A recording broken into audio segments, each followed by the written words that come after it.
Good evening student, मैं अमित राणा आप सभी का स्टडी पॉइंट विद अमित में स्वागत करता हूं। उम्मीद करता हूं आप सब अच्छे होंगे, आपके एग्जाम की तैयारी भी अच्छी चल रही होगी।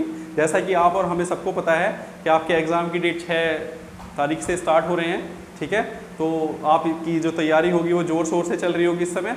और देखिए, हम सब्जेक्ट की बात करें तो हमारा CDP चल रहा था, बाल विकास और या बाल्यावस्था वृद्धि वाला, ठीक है, चाइल्ड डेवलपमेंट में मैंने लास्ट टाइम आपको कराया था एरिक इरिक्सन का सिद्धांत, ठीक है। आज हम बात कर रहे हैं बंडूरा के सामाजिक अधिगम सिद्धांत की, ठीक है, या इसको हम कह सकते हैं बंडूरा का सामाजिक व्यक्तित्व का सिद्धांत, ठीक है।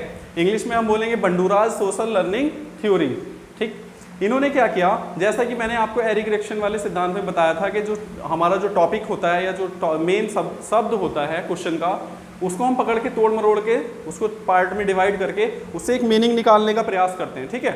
जैसे कि बंडूरा का सामाजिक अधिगम सिद्धांत या सोशल लर्निंग थ्योरी, जो समाज से आपको पता हो गया होगा नाम से ही कि इन्होंने बंडूरा साहब ने क्या किया है कि अपने का अधिगम सिद्धांत में समाज को मुख्य रूप से माना है। समाज किसी चीज़ की अच्छाई करेगा या बुराई करेगा, इन दोनों पार्ट्स को इन्होंने मुख्य रूप से माना है। समाज में देखिए, समाज में जब भी कोई काम होता है तो समाज क्या करता है, उसकी या तो बुराई करेगा या अच्छाई करेगा, ठीक है। आपको पता ही है होता क्या है कि समाज किसी काम को अच्छे काम के करने के लिए पुरस्कार देता है और किसी काम को गलत तरीके से करने के लिए क्या देता है, दंड देता है। तो जो अधिगम होगा वो कैसे होगा, क्या हम बुरी चीज़ों को सीखते हैं? नहीं, समाज में जो बुराइयां होती हैं, जो बुरी चीज़ें होती हैं, जो गलत होती हैं, उनको हम इग्नोर करते हैं और जो अच्छी चीज़ें होती हैं उनको क्या करते हैं, हम सीखने का प्रयास करते हैं। वैसे ही बालक भी अधिगम करने का प्रयास करेगा। देखिए, इन्होंने अपने सामाजिक अधिगम सिद्धांत को 2 पार्ट्स में डिवाइड किया है। पहला पार्ट है इनका सामाजिक पुरस्कार एवं दंड का सिद्धांत, ठीक है, और दूसरा पार्ट है इनका प्रतिरूपों के तादादीकरण का सिद्धांत, ठीक है। तो पहला वाला समझने का प्रयास करते हैं। पहला वाला क्या है, इन्होंने देखिए 2 प्रयोग को इन्होंने प्रयोग किए हैं, कितने, 2, जिसमें से पहला हमारा है सामाजिक पुरस्कार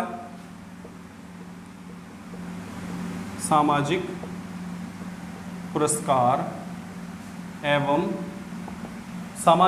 सामाजिक पुरस्कार एवं दंड का सिद्धांत,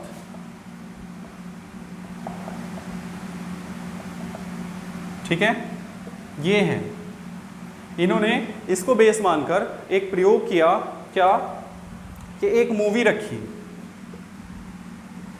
ठीक है। जैसा कि मैं आपसे कहता हूं कि एक शिक्षक को, आप सब भी शिक्षक बनने जा रहे हैं, ट्रेनिंग करने के बाद आप भी शिक्षक बनेंगे, छात्र अध्यापक या छात्र अध्यापक अभी भी आप लोग हैं, ठीक है। तो होता क्या है, एक शिक्षक हमेशा जीवन पर्यंत एक छात्र बनकर रहता है, समझ रहे।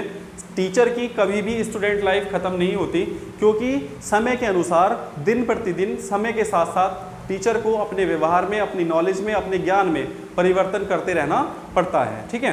तो जैसा कि मैं आप लोगों से कहता हूं कि आप मूवी देखिए, सोशल मीडिया देखिए और न्यूज़ देखिए, मतलब हमें जागरूक रहना है क्या चल रहा है समाज में, क्या चल रहा है दुनिया में, ठीक है। एजुकेशन में क्या क्या परिवर्तन हो रहे हैं, राजनीति में क्या क्या परिवर्तन हो रहे हैं, हर एक क्राइटेरिया को आपको पकड़ के रखना होता है। तो बंडूरा साहब ने क्या किया, एक प्रयोग किया, बालकों को मतलब अधिगमकर्ताओं को एक मूवी दिखाई और इस मूवी को 3 पार्ट्स में इन्होंने क्या किया, डिवाइड कर दिया।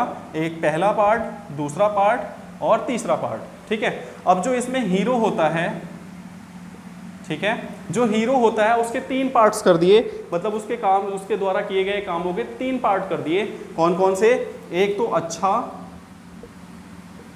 ठीक है, एक गलत या बुरा, ठीक है, या ठीक है दोषित मान लीजिए, और एक न अच्छा और न बुरा, मतलब न गलत,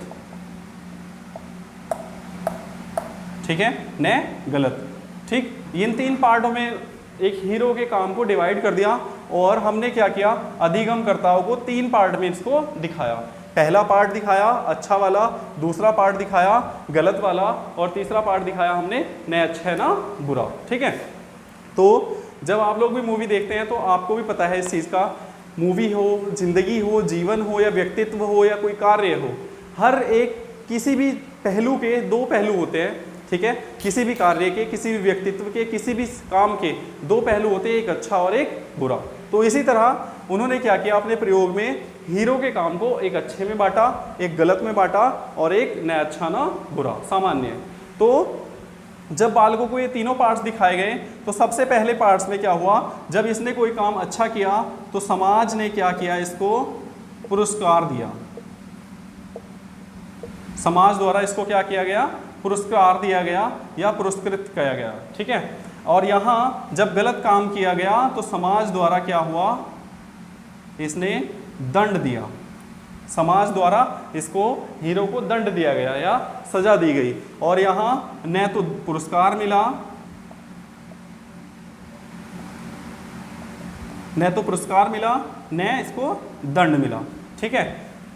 तो जब बालकों को हमने तीनों चीजें दिखाई अधिगमकर्ताओं को कि एक में हीरो ने अच्छा काम किया तो उसको समाज द्वारा पुरस्कार मिला, और दूसरे पार्ट में हीरो ने गलत काम किया तो उसको समाज द्वारा क्या मिला, दंड मिला। और तीसरे पार्ट में हमारे न अच्छा न बुरा, मतलब कोई भी, ना तो उसने अच्छा काम किया ना बुरा काम किया, तो ना तो उसको पुरस्कार मिला ना ही दंड मिला। तो जब बालकों ने ये सारी तीनों प्रक्रियाएं देख ली तो वह सबसे ज़्यादा अधिगम किससे प्राप्त करेंगे, इससे, ठीक है, कि हीरो द्वारा कोई काम अच्छे से किया गया और उसको समाज द्वारा क्या होगा, समाज द्वारा पुरस्कार मिला, ठीक है। इससे वह प्रभावित हुए, और इन्होंने जब ये प्रभावित हुए तो इन्होंने क्या किया, अधिगम किया, उसका सीखी वो चीज़ कि हीरो ने कौन कौन से काम कैसे किए थे, अच्छाई से किए थे, कौन किस काम से समाज की तरफ से उसको पुरस्कार मिला। और सबसे कम जो सीखा वो इसको सीखा, ठीक है। इससे वो वह जो बालक थे वो सबसे कम प्रभावित हुए, और इन्होंने क्या किया, कोई अधिगम यहाँ नहीं किया, ठीक है, कोई अधिगम नहीं किया, ठीक है। और न तो अच्छाई न बुराई से भी वह कोई ज़्यादा सामान्य रूप, मतलब कोई ज़्यादा रूप से प्रभावित नहीं हुए, सामान्य रहे। तो सबसे ज़्यादा प्रभावित जो बालक होंगे वो किससे होंगे, आपके किए गए कार्य, अच्छे कार्यों से, आपके अच्छे व्यक्तित्व से, ठीक है, आपकी अच्छी पर्सनैलिटी से। वो समाज क्या होता है, प्रभावित होता है, और समाज उस किए गए कार्य की वजह से या आपकी अच्छी पर्सनैलिटी की वजह से या अच्छे व्यक्तित्व की वजह से आपको क्या करता है, पुरस्कार देता है, ठीक है। तो पुरस्कार जब मिल जाता है तो हमारे जो अधिगमकर्ता होते हैं उस चीज़ को देखकर वह प्रभावित होते हैं और वो भी उसी तरह काम करने का या उसी तरह सीखने का प्रयास करते हैं, ठीक है। उम्मीद करता हूँ आपको ये समझ में आ गया होगा। चलिए, और दूसरे एग्जाम्पल में मैं दिखा देता हूँ या समझाता हूँ कैसे होता है।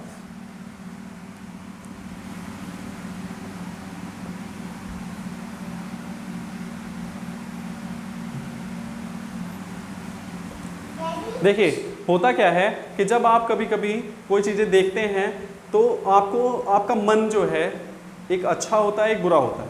तो आपको लगता है कि मैं कोई अच्छा काम करने जा रहा हूँ या कोई बुरा काम करने जा रहा हूँ। तो जो आप अच्छा काम करते हैं उन चीज़ों से आपके फैमिली में जो छोटे बच्चे होते हैं, समाज में आसपास में जो बच्चे होते हैं, ठीक है, उन अच्छे कामों की वजह से आपको वो आपसे क्या होते हैं, प्रभावित होते हैं। सपोज दैट समाज में कोई ऐसा चेहरा हो, आपके पड़ोस का कोई बच्चा हो, कोई लड़का हो, कोई लड़की हो जो मेहनत करके कुछ अच्छा कर पाए हों, कुछ सक्सेस, कोई कंपटीशन या कोई जॉब पा लिए हों, तो आप क्या होते हैं, हमारे जो समाज के बच्चे होते हैं, युवा, वो क्या होते हैं, उससे प्रभावित होते हैं, ठीक है।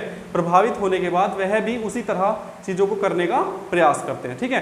तो लाख बुराई से ही वो बुराइयों पे ध्यान नहीं देते, अच्छाइयों पे ध्यान देंगे, ठीक है। अब जैसे दूसरा प्रयोग क्या था इनका, बंडूरा साहब का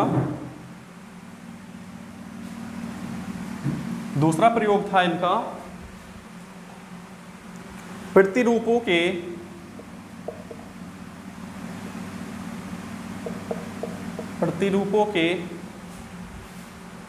तादात्मीकरण। ये शब्द थोड़ा सा ऐसा था, तादात्मीकरण, ठीक है, तादात्मीकरण का सिद्धांत।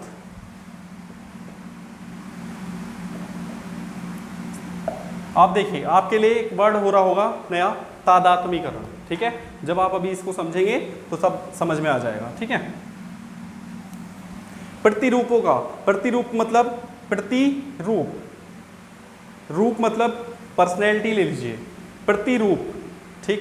प्रतिरूप मतलब अलग अलग पर्सनैलिटी, अलग अलग व्यक्ति से मिलेंगे, अलग अलग व्यक्तित्व रखेगा वो व्यक्ति, ठीक है। और एक नई पर्सनैलिटी से जब आप मिलते हैं तो नए नए चेहरे जब मिलते हैं तो नई नई चीज़ें भी सीखने को मिलती हैं। तो वही यहाँ क्या है कि किसी पर्सनैलिटी द्वारा एक व्यक्ति ले लीजिए आप, ठीक है। इस व्यक्ति के दो पार्ट होंगे, एक अच्छा और एक बुरा या गलत, ठीक है। एक अच्छा होगा, एक बुरा होगा या गलत इसका पार्ट होगा, ठीक है।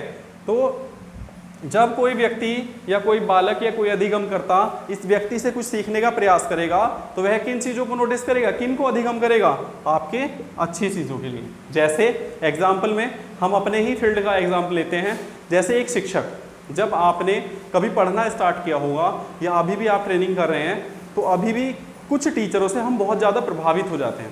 कुछ टीचरों की पर्सनैलिटी, पढ़ाने का तरीका, बोलने का तरीका, हर चीज़ एक तरह से परफेक्ट होती है, ठीक है। तो हम क्या करते हैं, जब ट्रेनिंग लेते हैं या कोई अधिगम करते हैं तो उन टीचरों से हम प्रभावित होकर यह कोशिश करते हैं कि हम भी काश ऐसे टीचर बन जाएं जैसे सर या मैम हैं, ठीक है। तो वही चीज़ क्या होती है, आप यहाँ क्या नोट करोगे, एक शिक्षक का व्यक्तित्व, ठीक है, भाषा शैली, ठीक है, और शिक्षण विधियाँ या शिक्षण प्रक्रिया, उसकी शिक्षण प्रक्रिया क्या होंगी, पर्सनैलिटी, ये सारी चीज़ें क्या आती हैं आपके एक शिक्षक में होती हैं। तो हम क्या करते हैं, इस शिक्षक की जो भी, शिक्षक क्या है, एक पर्सनैलिटी है, एक आइडियल मान लीजिए आप अपने लाइफ का। जब हम किसी आइडल से सीखने का प्रयास करते हैं, सीखते हैं, प्रभावित हो जाते हैं, उनकी अच्छी चीज़ों से हम प्रभावित होते हैं, तो वो क्या होती है, हमारी तादात्म्यकरण होता है, ठीक है। जैसे मैंने अभी शिक्षक वाला एग्जांपल दिया, कोई शिक्षक आपको अच्छे से पढ़ा रहा है, अच्छे से बात कर रहा है, अच्छी उसकी पर्सनैलिटी है, आप देखकर उससे प्रभावित हुए, उसकी बताई हुई समझाई हुई चीज़ें आपको समझ में आ रही हैं, तो आप कहीं ना कहीं उससे प्रभावित होंगे। तो उस शिक्षक की जो अच्छाइयाँ हैं वो आप पर प्रभावित हुई, ठीक है, आप उससे प्रभावित हुए और उसको क्या किया, आपने अधिगम किया, सीखने का प्रयास किया। समाज में जब वह शिक्षक अच्छा कार्य करेगा तो ऑटोमेटिकली उसकी सामाजिकता अच्छी हो जाएगी। उसी चीज़ को आप अनुकरण करके आप भी एक अच्छे शिक्षक बनने का प्रयास करते हैं। सपोज दैट दूसरा एग्जाम्पल ले लीजिए, क्लास में बहुत सारे बच्चे होते हैं, ठीक है। कोई बच्चा जब अच्छे से तैयारी करके आता है या एग्जाम में अच्छा करता है या कोई एक्टिविटी अच्छी करता है तो उसको क्या होता है, पुरस्कार मिलता है। तो जो दूसरे बच्चे होते हैं वह उससे प्रभावित होते हैं और क्या करते हैं, मन में सोच लेते हैं कि अगली बार हम भी कुछ बेस्ट करेंगे उसकी तरह, उस पर्सनैलिटी की तरह, उस बच्चे की तरह, तो हमें भी क्या होगा, पुरस्कार मिलेगा। तो समाज से, सोसाइटी से हम इस तरह सीखते हैं। यही बात बंडूरा साहब ने अपने सिद्धांत में समझाने का प्रयास किया है। उम्मीद करता हूँ आपको भी समझ में आ गया होगा। इन्होंने 3 अवस्थाएं इसकी बताई है, प्रथम अवस्था, द्वितीय अवस्था और तृतीय अवस्था, ठीक है। प्रथम अवस्था में क्या बताया कि किसी व्यक्ति का व्यवहार से प्रभावित होना, ठीक है। दूसरा बताया है कि उसके द्वारा प्रतिरूपों का, मतलब जो उसकी विधियां हैं या जिस तरह से वह काम करता है उन तरीकों से प्रभावित होना सॉरी, और उसकी जो पर्सनैलिटी है उससे प्रभावित होना, ठीक है, व्यक्तित्व से प्रभावित होना। ये 3 अवस्थाओं में बालक सीखता है, एक टीचर की या किसी भी व्यक्ति की ले लीजिए आप, व्यक्तित्व से, उसके व्यवहार से और उसकी कार्यशैली से, ठीक है। तो उम्मीद करता हूँ आपको ये समझ में आ गया होगा। एग्जाम में आएगा तो आप कर लेंगे अब। और मैं बार बार आपसे यही कहता हूँ कि चैनल को लाइक कीजिए, शेयर कीजिए और सब्सक्राइब भी करिएगा, ठीक है। कुछ हमारे छात्र ऐसे हैं जिन्होंने अभी तक भी सब्सक्राइब नहीं किया, सबसे पहले वो सब्सक्राइब कीजिए प्लीज़ और लाइक करिएगा। कमेंट में आप हमें अपना जो सजेशन है या अपना जो रिप्लाई है वो प्लीज़ करते रहिएगा। Thank you.